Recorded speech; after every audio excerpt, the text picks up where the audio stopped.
Assalamualaikum warahmatullahi wabarakatuh. Halo Elin Story Lovers, apa kabar kalian semua? Semoga selalu dalam keadaan sehat, dimudahkan segala urusannya dan dilancarkan rezekinya, serta dijauhkan dari segala musibah, bencana, dan mara bahaya yang ada di dunia ini. Sebelum kita lanjut ke dalam story, jangan lupa subscribe, like, komen, dan share. Dan aktifkan tombol loncengnya agar kalian tidak ketinggalan dengan story-story yang terbaru.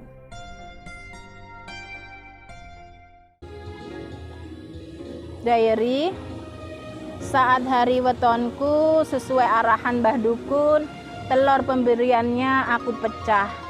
Dan sungguh aneh, telur itu kosong, tidak ada isinya.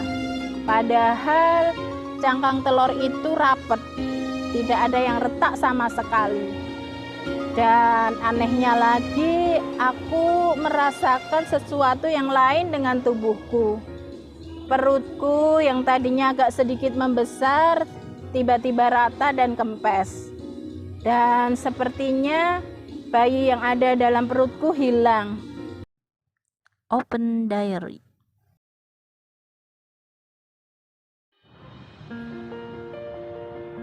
Assalamualaikum warahmatullahi wabarakatuh. Halo Elin Story Lovers, apa kabar kalian hari ini? Pada kesempatan kali ini saya akan membawakan sebuah kisah yang dikirim oleh Ibu Yati di Jogja. Halo Elin Story Lovers, perkenalkan, namaku Yati. Melalui channel ini, aku ingin berbagi kisahku dengan kalian. Aku seorang ibu rumah tangga biasa.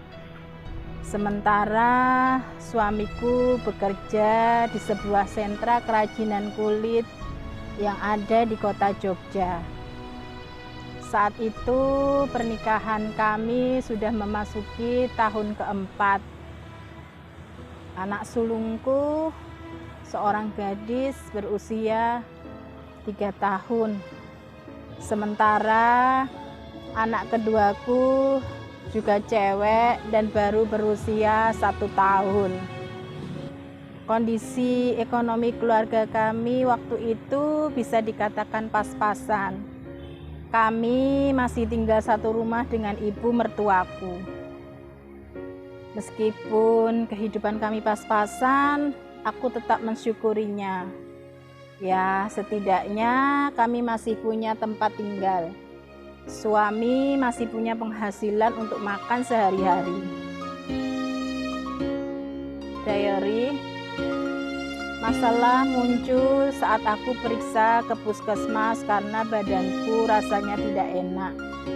Dan ternyata aku dinyatakan hamil.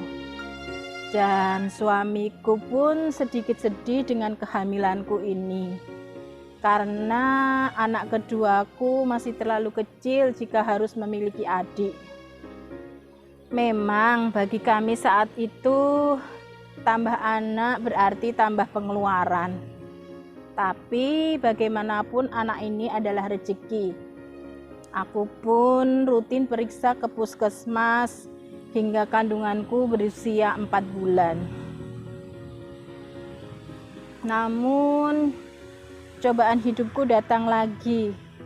Saat itu perusahaan tempat suamiku bekerja melakukan pengurangan karyawan secara besar-besaran karena sepinya order.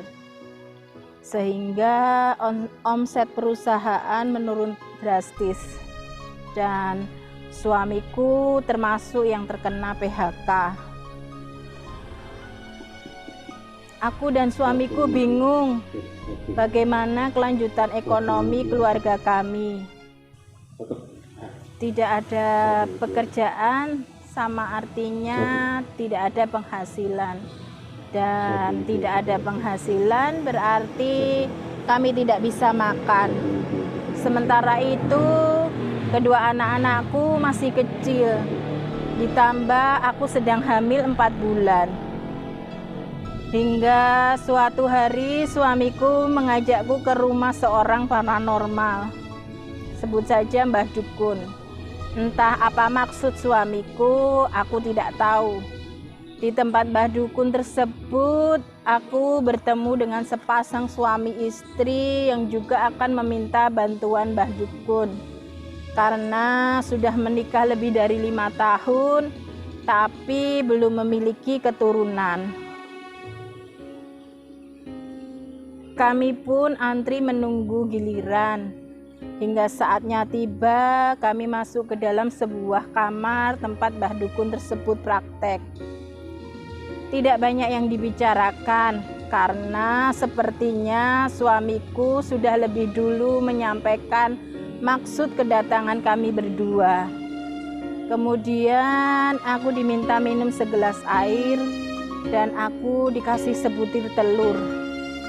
Dan Mbah Dukun bilang saat hari wetonku telur itu dipecah. Setelah itu kami pamit pulang. Tidak ada yang aneh saat aku berada di tempat Mbah Dukun tersebut, juga saat sampai rumah.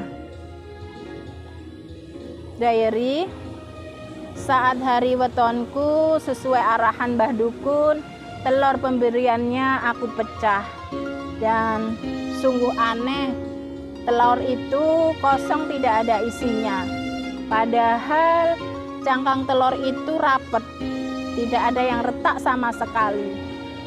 Dan anehnya lagi, aku merasakan sesuatu yang lain dengan tubuhku. Perutku yang tadinya agak sedikit membesar, tiba-tiba rata dan kempes. Dan sepertinya bayi yang ada dalam perutku hilang. Aku sedikit kaget, namun sejenak aku berpikir, apa ini maksud suamiku mengajakku ke tempat Mbah Dukun kemarin?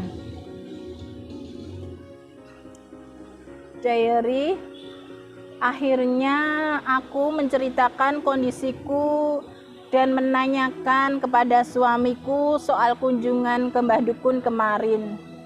Seperti dugaanku, ternyata suamiku memang belum menginginkan kehadiran anak lagi saat itu. Karena faktor ekonomi kami dan juga anak kedua kami yang masih bayi. Tapi suamiku juga tidak tega kalau bayi dalam kandunganku harus digugurkan. Dan kata suamiku, dikasih tahu seseorang teman bahwa ada seorang paranormal yang bisa memindahkan bayi yang masih dalam kandungan ke rahim orang lain. Apakah bayiku dipindahkan ke rahim ibu-ibu yang kemarin aku temui di rumah Mbah Dukun itu? Entahlah. Untuk memastikan bayiku masih atau tidak, aku pun memeriksakan kehamilanku ke puskesmas. Dan dari hasil pemeriksaan tersebut, memang rahimku sudah kosong. Bidan di puskesmas pun heran dan bingung. Karena di buku medisku masih tercatat aku hamil 4 bulan. Dan bulan berikutnya aku pun mendapat tamu bulanan yang membuktikan bahwa aku sudah tidak hamil. Diary, yang pasti aku sudah kehilangan seorang anak yang masih berusia 4 bulan dalam rahimku. Sedih, pasti. Kecewa. Bisa dibilang aku kecewa sama suamiku yang tidak menjelaskan di awal kehamilanku yang belum diinginkannya saat itu. Tapi nasi sudah menjadi bubur. Aku pun memahami beban pikiran suamiku karena di PHK dari tempatnya bekerja. Bagaimana nantinya menafkahi keluarga dengan kondisi tanpa memiliki pekerjaan. Hari berganti hari, bulan berganti bulan, dan tahun berganti tahun. Untuk memenuhi kebutuhan keluarga, akhirnya aku berjualan nasi rames di pasar Beringharjo. Alhamdulillah saat ini kondisi ekonomi kami sudah dibilang cukup. Itulah sepenggal kisah perjalanan hidupku yang sampai saat ini masih tergambar jelas dalam ingatanku. Semoga ada hikmah yang bisa diambil dari kisahku tersebut. Nah, demikian sebuah kisah yang dikirim oleh Ibu Yati di Jogja. Buat kalian yang mempunyai kisah yang serupa dengan Ibu Yati atau mempunyai pengalaman hidup yang tidak bisa kalian lupakan sepanjang hidup kalian, silahkan kalian kirim di email elins.story@gmail.com. Terima kasih. Wassalamualaikum warahmatullahi wabarakatuh.